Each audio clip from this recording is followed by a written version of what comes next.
নামাজের মাধ্যমে আল্লাহ তাআলা আল্লাহর বান্দাকে পবিত্র করেন, গুনাহ থেকে মুক্তি দেন। আর মানুষ নামাজ পড়তে পারবে তখন কেউ যদি ফজরের এবং আসর নামাজ এই দুই ওয়াক্তের নামাজ যে পড়তে পারে, যে পড়ে, আল্লাহ তাআলা ওই ব্যক্তিকে ওই শক্তি দিয়ে দেন যেন সে পাঁচ ওয়াক্ত নামাজ পড়তে পারে। নামাজের প্রত্যেক এক এক ওয়াক্তের নামাজের ফজিলত এক এক রকম, একটা থেকে আরেকটা দামি, একটা থেকে আরেকটা দামি। ফজরের নামাজ আদায় করবে, চেহারার মধ্যে আল্লাহ তাআলা একটা নূরের একটা মায়া দান করবেন। একজন আরেকজনের ক্ষতি করতে চায়, সব সমাজের মধ্যে সব গ্রামেই আছে যে একজন আরেকজনের ক্ষতি করতে চায়। তো কেউ যদি ফজরের নামাজ লাগাতার পড়তে থাকে তাহলে তার চেহারায় এমন একটা মায়া দান করে যে শত্রু চায় না যে আমি তার ক্ষতি করি। ক্ষতি যখন করতে চায় তো তার মনের মধ্যে ভাসে, সে তাহলে ইবাদত করে আমি কিভাবে তার ক্ষতি করব, আমি তো তার ক্ষতি করলে আমি যে বিপদের মধ্যে পড়ে যাব। তো ওই মায়াটা তো আমাদের সবাই দরকার, কারণ কোনো না কোনো ভাবে মানুষ আমাদের ক্ষতি করতে চায়। তো যেন ক্ষতি না করে এই জন্য আমাদের লাগাতার ফজরের নামাজ আদায়ের মাধ্যমে আমাদের চেহারায় সেই মায়াটা অর্জন করা দরকার। এরপরে আসেন ঈশার নামাজ, ফজরের নামাজ। দীর্ঘ রাত দাঁড়িয়ে থেকে ইবাদত করা, নামাজের মাধ্যমে ইবাদত করা, এগুলো সবসময় সম্ভব হয় না। সবাই তো আর ইমাম আযম আবু হানিফা হয় না। তিনি তো এমন একজন ব্যক্তি ছিলেন যে 40 বছর পর্যন্ত ঈশার নামাজের ওযু দিয়ে ফজরের নামাজ আদায় করতেন। এরকমটা আমরা পারবো না, এই শক্তি তো আমাদের মধ্যে নাই যে সারা রাত নামাজে দাঁড়িয়ে থাকবো, সারা রাত কোরআনের পাঠ তেলাওয়াত করব, সারা রাত আল্লাহর জিকির করব, সেই শক্তি তো আমাদের নাই। তাই ইমাম আযম আবু হানিফা তো সবাই হবে না। তাই পুরো রাতটা কিভাবে ইবাদত করা যায় আল্লাহ রাসূল সাল্লাল্লাহু আলাইহি ওয়াসাল্লাম বলে দিলেন, ঈশার নামাজ পড়ে ওযু করে ঘুমাও, অর্ধরাত পর্যন্ত নামাজ আদায় করার সওয়াব আল্লাহ তাআলা তোমার আমলনামায় লিখে দেবেন। বলেন সুবহানাল্লাহ। তাহলে অর্ধেক রাত্রে ইবাদতের সওয়াব তো আমরা ঈশার নামাজ আদায়ের মধ্যে দিয়ে পেয়ে গেলাম। বাকি অর্ধেক রাত্র যদি আমি ফজরের নামাজ আদায় করি তাহলে আল্লাহ তাআলা পুরো রাত ইবাদতের সওয়াব আমার আমলনামায় দিয়ে দিবেন। বলেন সুবহানাল্লাহ। তাহলে কষ্ট ছাড়া, পরিশ্রম ছাড়া আমি নেকি অর্জন করতে পারতেছি, এটা আল্লাহ তাআলা অনেক অনেক বড় দয়া, অনেক বড় রহমত। এটা সবাইকে আল্লাহ তাআলা এই দয়া দেন নাই। ঢাকায় বলে যে পুরো সন্তান তো সবই তোমার, কিন্তু ছোট সন্তানের সাথে এত লাভ দেখা পেয়ে না। দেখেন না, বাবা এমনিতেই ছোট সন্তানকে একটু বেশি ভালোবাসে, একটু বেশি আদর করে, খাবার একটার পর একটা দিতে চায়, ছোট সন্তানকে অনেক বেশি ভালোবাসে বাবা, কিন্তু সন্তান তো তার আরো আছে, উম্মত আল্লাহর আরো আছে, আরো ছিল, কিন্তু সব উম্মতের মাঝে কেন এই উম্মতকে এত বেশি ভালোবাসলেন? একমাত্র কারণ আমাদের নবী মুহাম্মদ রাসূলুল্লাহ সাল্লাল্লাহু আলাইহি ওয়াসাল্লাম। শুধু এই নবীর কারণে আল্লাহ তাআলা আমাদেরকে সীমাহীন ভালোবেসেছেন। ভালোবাসার শেষ বিন্দুতে এই উম্মতকে আল্লাহ তাআলা দিয়ে দিলেন, ভালোবাসার পাতিল সহ দিয়ে দিলেন। ওই যে মা অন্যান্য সন্তানদেরকে খাবার দিচ্ছে, সব সন্তানদেরকে দেওয়া হয়ে গেছে, বাকি আছে সন্তান। অনেক সময় বলে না, এই হাড়িতে যা আছে সব তোমার, খাবারের এই পাত্রে যা আছে সব তোমার। তো সব উম্মত তাদের সময় তো শেষ হয়ে গেছে, এখন তো বাকি আছে শুধু শেষ উম্মত। ভালোবাসা আল্লাহ দিবে কাকে? নবীর ভালোবাসার শেষ পাত্রে যা ছিল সব আল্লাহ তাআলা এই উম্মতকে দিয়ে দিয়েছেন। ভালোবাসা দিয়েছেন বিদায় তো কষ্ট ছাড়াই ঈশার এবং ফজরের নামাজ পড়লে পুরো রাতের ইবাদত আমার আমলনামায় হয়ে যাচ্ছে। ভালোবেসেছেন বিদায় তো এক রাত ইবাদত করলে 30 বছর 4 মাস ইবাদতের সমান হয়ে যাচ্ছে। ভালোবাসেন বলেই তো একটা থেকে আমল 10 থেকে 700 গুণ নেকি পর্যন্ত আল্লাহ তাআলা আমাদেরকে দিচ্ছেন। ভালোবাসেন বলেই তো কিয়ামতের ময়দানে অপরাধী জাহান্নামী যারা সব অন্যান্য নবীর উম্মত যারা তাদের হাতে হাত করে থাকবে, গলায় শিকল থাকবে, পায়ে বেড়ি থাকবে, কিন্তু এই উম্মত ভালোবাসার কারণে গুনাহের কারণে জাহান্নামে গেলেও হাতে হাত করে থাকবে না, পায়ে বেড়ি থাকবে না, গলায় শিকল থাকবে না, চেহারা কালো হবে না। দারুণ জিজ্ঞেস করবে এটা আমার কেমন উম্মত, এটা আবার কেমন উম্মত? সব গুনাহগার, তাদের চেহারা কালো, হাতে হাত করি, পায়ে বেড়ি, গলায় শিকল, এই যে একটা আলাদা শ্রেণীর মানুষ, এরা কারা? তা আল্লাহ জবাব পাঠাবেন, এরা আমার বন্ধুর উম্মত। যে হাত একবার ওযুতে দেওয়া হয় ওই হাতে হাত করে লাগে না। এই উম্মত যারা একবার নামাজের জন্য মসজিদে গমন করে ওই পায়ে বেড়ি লাগে না, সিজদা একবার দিলে ওই চেহারা আর কোনদিন কালো হয় না। সবকিছু ভালোবাসার বরকত, ভালোবেসেছেন বিদায় তো সবচেয়ে বেশি ভালো আল্লাহ আল্লাহর রাসূলকে বেসেছেন, আর আমাদেরকে সেই নবীর উম্মত বানিয়েছেন। আর যখন উম্মত হিসেবে নির্বাচন করেন তখন আল্লাহ তাআলা আমাদের প্রত্যেকের পিছে আল্লাহ তাআলা কুদরতি ছোঁয়া লাগিয়েছেন, বাছাই করবে, বাছাই করে করে এই নবীর উম্মত আমাদের বানিয়েছে। আমাদের নবী কেমন নবী? যখন পৃথিবীতে কোনো কিছু সৃষ্টি করা হয় নাই, আদম আলাইহিস সালামকেও সৃষ্টি করা হয় নাই, কিচ্ছু যখন সৃষ্টি করা হয় নাই, তার চেয়েও হাজার হাজার বছর আগে আল্লাহ তাআলা দুইটা সূরা তেলাওয়াত করেছিলেন। একটা সূরার নাম ইয়াসিন আর একটা সূরার নাম তাহা। এটা গোটা জগতের সৃষ্টি, জগতের সবকিছু সৃষ্টির আগে হাজার হাজার বছর আগে আল্লাহ তাআলা এই সূরাগুলো তেলাওয়াত করেছিলেন। তাহা, এই যে সূরাটা তেলাওয়াত করলেন, মা নাযালনা আলাইকাল কোরআন, এই যে তাহা শব্দটা এটা আমাদের নবীর নাম, বলেন সুবহানাল্লাহ। আবার আরেকটা সূরা ইয়াসিন, এই সূরাটাও তেলাওয়াত করেছেন, এই ইয়াসিন এটাও নবীর নাম, বলেন সুবহানাল্লাহ। তো ইয়াসিনুল কোরআনুল হাকিম, ইন্নাকা, এখানে আল্লাহ তাআলা আরবি গ্রামারে শব্দ এনেছেন ইন্নাকা, নিশ্চয়ই তুমি। তাহলে পৃথিবীর সব কিছু সৃষ্টির আগে যখন এই দুইটা সূরা তেলাওয়াত করেছিলেন আর যখন বললেন নিশ্চয়ই তুমি, তাহলে যেহেতু বলছে নিশ্চয়ই তুমি, তাহলে সামনে ছিল, আর যিনি সামনে ছিল তিনি হলেন আমাদের নবী মুহাম্মদুর রাসূলুল্লাহ সাল্লাল্লাহু আলাইহি ওয়াসাল্লাম। কত আগে আমাদের নবীকে আল্লাহ তাআলা নির্বাচন করে রেখেছেন। সব সূরা আগে এই তিনটা সূরা প্রথমে রাসূলের নাম দিয়ে আল্লাহ তাআলা তেলাওয়াত শুরু করলেন। আবার এই কথাও সেই আরো আগেই বলে দিয়েছেন, মা নাযালনা আলাইকাল কোরআন। তাহলে আমাদের নবী কত দামি, আর এই নবী আল্লাহ তো আমাদেরকে সবচেয়ে বেশি ভালোবেসেছেন, আবার এই নবীও আমাদেরকে সবচেয়ে বেশি ভালোবেসেছেন। এত বেশি ভালোবাসা নবী আমাদেরকে দিয়েছেন যে মৃত্যুর সময় যখন ঘটে আসছে, আজরাইল আলাইহিস সালাম হাত বুকের উপরে রাখছে, ঠিক ওই সময় 9 জন বিবি ছিলেন, 9 পরিবার, তাদের সবার ঘরে খাবারের অভাব ছিল, ক্ষুধার তাড়নায় কান্না করতেছিল।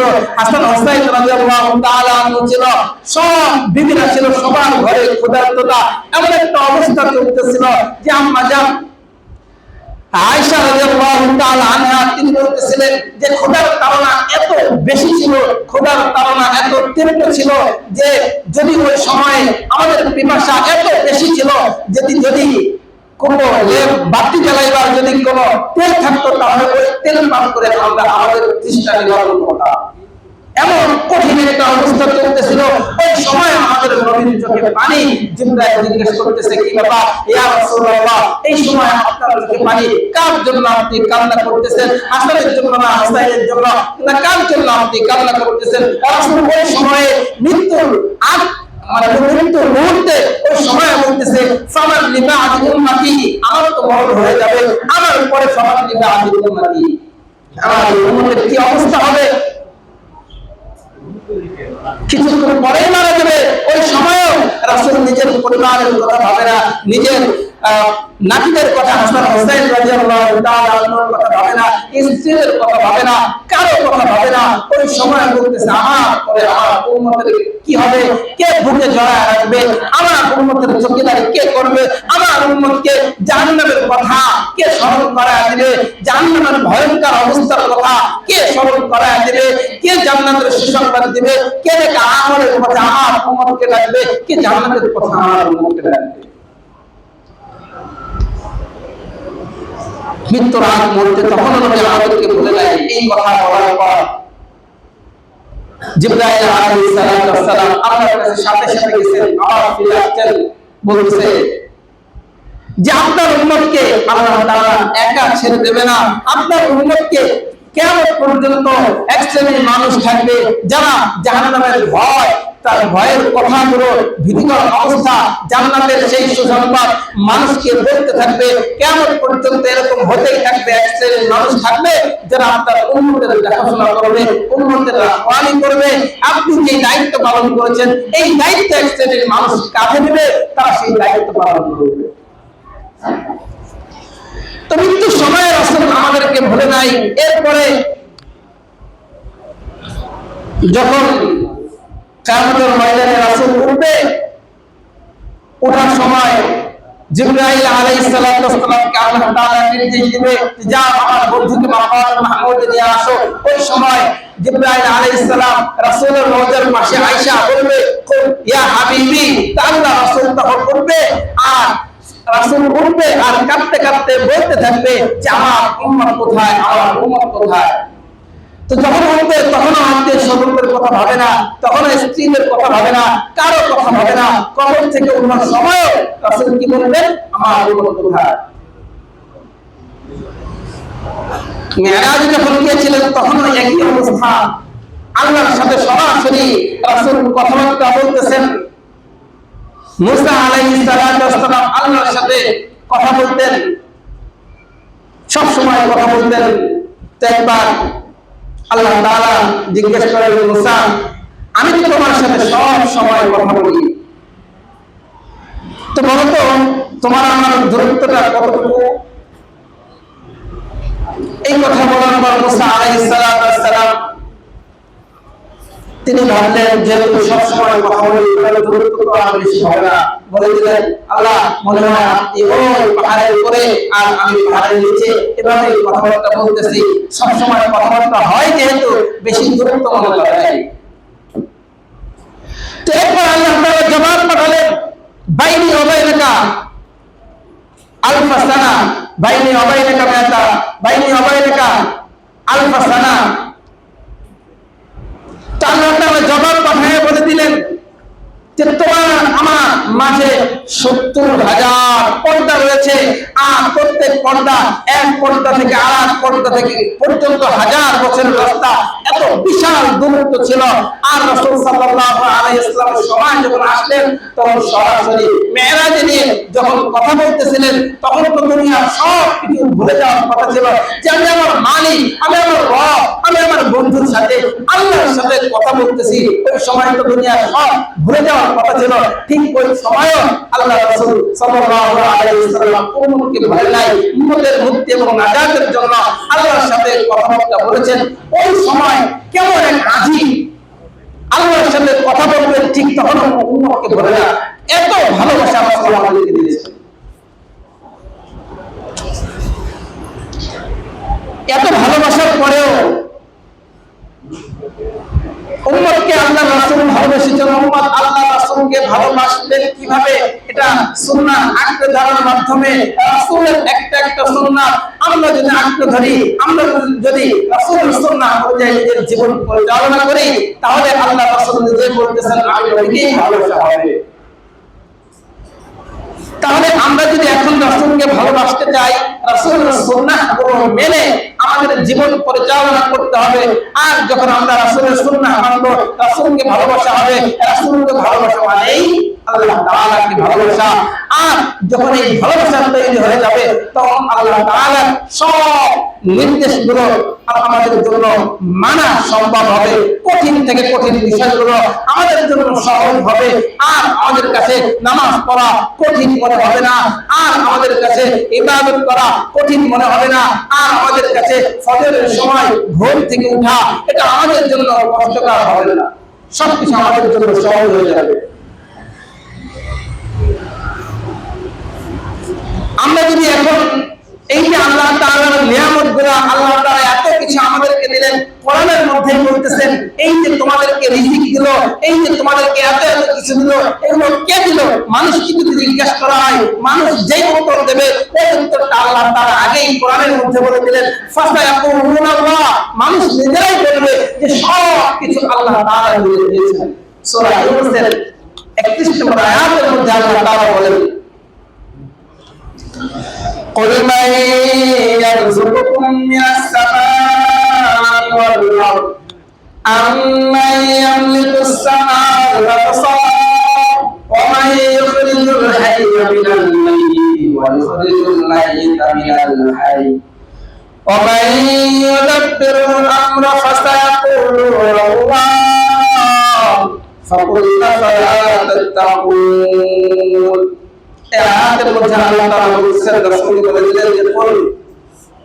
মানুষকে আপনি জিজ্ঞেস করেন, আপনি বলে দেন মাইয়ার সুকুকুম মিনাস সামাই ওয়াল আরদ, আসমান থেকে ইয়ারযুক খাদ্য রিজিক আহার এটা কে মানুষকে দেয়? মাইয়ার সুকুকুম মিনাস সামাই ওয়াল আরদ, আসমান এবং জমিনের সংস্পর্শে মানুষ আহার খুঁজে পায়, মানুষ খাদ্য খুঁজে পায়, মানুষের রিজিকের ব্যবস্থা আল্লাহ তাআলা আসমান এবং জমিনের সংস্পর্শে করে দিয়েছেন। তো মানুষকে জিজ্ঞাসা করেন যে কে এটা দিল? আম্মা ইয়ামলিকুস সামআ ওয়াল আবসার, দৃষ্টি শক্তি এবং শ্রবণ শক্তি মানুষকে কে দিল? আল্লাহ তাআলা জিজ্ঞেস করতেছে। তার মানুষকে জিজ্ঞেস করতে রাসূলকে বলতেছেন কে এই শ্রবণ শক্তি আর কে এই দৃষ্টি শক্তি দিল? কিছুদিন আগে একটা আমাদের একাডেমিতে একজন লোক আসছে, বধিরুল্লাহর সংস্থা। তো সেখান থেকে একজন লোক আসছে, সে কথাও বলতে পারে না, আবার আমি যে বলতেছি এটাও শোনে না, বলতেছি লিখে দেন, শোনেই না, কথাও বলতে পারে না, আবার শুনেও না। এই যে শ্রবণ শক্তি, আম্মা ইয়ামলিকুস সামআ ওয়াল আবসার, কার আয়াতধীন? কে তাকে এই শ্রবণ শক্তি কেড়ে নিল? আর কে আমাদেরকে এই শ্রবণ শক্তি দিল, কথা বলার শক্তি দিল? কই ওই লোকটারও তো জিহ্বা ছিল, আমাদের তো জিহ্বা আছে, আমরা কথা বলতে পারতেছি, তার জিহ্বা থাকা সত্ত্বেও সে কথা বলতে পারতেছে না। এই আয়াত শক্তি কার? আম্মা ইয়ামলিকুস সামআ ওয়াল আবসার, কার এমন ক্ষমতা আছে যে তার জবানে আল্লাহ তাআলা বাক শক্তিকে ফিরাইয়া দেবেন? এই আয়াতটা দিয়ে এগুলো কার? আল্লাহ তাআলা যে জিজ্ঞাসা করতেছে আম্মা ইয়ামলিকুস সামআ ওয়াল আবসার। এরপর আল্লাহ তাআলা বলেন ওয়া মান ইখরিজুল হাইয়্যা মিনাল মাইয়িত ওয়া ইখরিজুল মাইয়িতা মিনাল হাইয়্য ওয়া মান ইউদাব্বিরুল আমরা ফাসায়াকুলুনা আল্লাহ। আল্লাহ তাআলা পরের অংশে বলেন যে মৃত থেকে কে জীবনকে বের করেন? মৃত একটা ডিম, পাখির ডিম বা যেগুলো প্রাণীর ডিম থেকে বাচ্চা, এই যে একটা জীবন দিলেন আল্লাহ তাআলা, এটা কার শক্তি? কোন মানুষের দ্বারা সম্ভব? কে দিল এটা কে দিল? এরপর আল্লাহ তাআলা বলেন ওয়া মান ইউদাব্বিরুল আমরা, সবকিছু কে নিয়ন্ত্রণ করেন? মানুষ যখন বিপদের মধ্যে পড়ে থাকে, বড় দুঃখ এবং কষ্টের সময় পার করতেছে, এই কষ্ট ফিরিয়ে আবার কে তাকে সুখ দিল? এই যে সবকিছু কে নিয়ন্ত্রণ করতেছেন? বড় কঠিন রোগে আক্রান্ত, এত রোগ, সে এক একটা মুহূর্ত তার কাছে কেমন যেন মৃত্যুর যন্ত্রণার মতো মনে হয়। এমন অবস্থায় কে তাকে সুস্থ প্রদান করলো? কে তাকে নিরাপত্তা দান করলো? কে এগুলো দিল? মানুষকে জিজ্ঞাসা করেন, দেখবেন মানুষ আপনাকে বলবে নিশ্চয়ই মানুষ নিশ্চয়ই আল্লাহ তাআলা আমাকে দিয়েছেন। নিশ্চয় আল্লাহ তাআলা আমাকে শ্রবণ শক্তি দিয়েছেন, নিশ্চয় আল্লাহ তাআলা আমার দৃষ্টি শক্তি দিয়েছেন, নিশ্চয় আল্লাহ তাআলা কঠিন রোগ থেকে আমাকে মুক্তি দান করেছেন, নিশ্চয় আল্লাহ তাআলা আমাকে কষ্টে এবং মুসিবতের সময় থেকে আল্লাহ তাআলা আমাকে মুক্তি দান করেছেন, নিশ্চয় আল্লাহ তাআলা বড় দরিদ্র অসহায় ছিলাম, আল্লাহ তাআলা সম্পদ দান করেছেন, সব কিছু আল্লাহ তাআলা করেছেন। এটা মানুষ বলবে, এরপরে আল্লাহ তাআলা বলতেছে ফাসায়াকুলুল্লাহ ফাকুল আফালা তাত্তাকুন, মানুষ তুমি যখন বুঝলা সবকিছু আমি আল্লাহই দিলাম, সবকিছু আমি আল্লাহই নিয়ন্ত্রণ করি, সবকিছু আমি আল্লাহ তাআলাই দেই, দুঃখ কষ্ট আমি আল্লাহ দেই, আবার সুখ আমি আল্লাহই ফিরে দেই, আমি রোগ দেই, আবার রোগ থেকে মুক্তি দান করি, সব তুমি বুঝলা। বুঝার পর কেন তুমি আল্লাহ তাআলাকে ভয় করছো না? ফাকুল আফালা তাত্তাকুন, সবকিছু জানার পর, সবকিছু বুঝার পর কেন তুমি সাবধান হচ্ছ না? কেন তুমি ইবাদত করতেছো না? কেন তুমি আল্লাহর হুকুম অনুযায়ী নিজের জীবন পরিচালনা করছো না? কেন তুমি আল্লাহর হুকুম নামাজ আদায় করছো না? সবকিছু জানার পরেও আল্লাহ আমাদেরকে রিজিক দেন, আল্লাহ আমাদের সবকিছু নিয়ন্ত্রণ করেন, সবকিছু আমি জানি, জানার পরেও আমি আবার বলতেছি আল্লাহর হাতে সবকিছু, তারপরেও ফাকুল আফালা তাত্তাকুন আমরা সাবধান হচ্ছি না। কারণ কি? কি বলেন? আমরা সবাই বিশ্বাস করি না সবকিছু নিয়ন্ত্রণ আল্লাহ করেন, তো তারপরে কেন আমরা নামাজ পড়তেছি না? হৃদয়ের মধ্যে মরিচিকা ধরে গেছে, আর এই মরিচিকা দূর করার জন্য সব সময় এই ফিকির করা যে আল্লাহ আমাকে দেখতেছেন, আমার অবস্থা আল্লাহ তাআলা পর্যবেক্ষণ করতেছেন, আমি সুস্থ আছি, যে কোনো সময় আল্লাহ আমাকে অসুস্থ করে দিতে পারেন, আমি নিরাপদে আছি, নিরাপত্তাহীনতার মধ্যে আল্লাহ যে কোনো সময় আমাকে ফেলে দিতে পারেন, আমার সম্পদের অভাব নাই, সন্তান আছে, এই সন্তান এবং সম্পদ সবকিছু আল্লাহ তাআলা যে কোনো সময় কেড়ে নিতে পারেন। আমাদের মধ্যে যদি সেই বিশ্বাসটা থাকে, তাহলে আমাদের আল্লাহ তাআলাকে ভয় করা, ভয়ের মাধ্যমে আল্লাহ আনুগত্য করা আমাদের জন্য কঠিন নয়, বরং সহজ হবে। সেই জন্য সবসময় ফিকির করবো, আমি যে হালাতে আছি, একটা ভালো অবস্থায় আছি, এই অবস্থায় তো আল্লাহ আমাকে রেখেছিলেন। আমি ব্যবসা বাণিজ্য করতেছি, এই অবস্থায় তো আল্লাহ আমাকে রেখেছেন। আমি ভালো চাকরি করতেছি, এই অবস্থায় তো আল্লাহ আমাকে রেখেছেন। তাহলে আমি কেন ফাকুল আফালা তাত্তাকুন, আমি কেন সাবধান হব না? কেন আমি আল্লাহর ইবাদত করব না? কেন আমি নামাজ দিয়ে সময় অতিবাহিত করব? আমি যদি ফজরের নামাজ না পড়লাম, এই আসরের নামাজ না পড়লাম, তাহলে তো অন্যান্য নামাজ পড়ার সেই শক্তি, সেই আপনার সেই শক্তি এবং সেই অর্জনটা আল্লাহ তাআলা আমাদেরকে দিবেন না। এই জন্য এটা সবসময় আল্লাহ তাআলা আমাদেরকে ভাবার তৌফিক দান করেন, উক্ত বিষয়গুলো বুঝে আল্লাহ তাআলা আমাদেরকে আমল করার তৌফিক দান করেন। আমাদের আজকের বিষয়ে কিছু কথা বলবেন, তারপরে আলোচনা করব ইনশাআল্লাহ।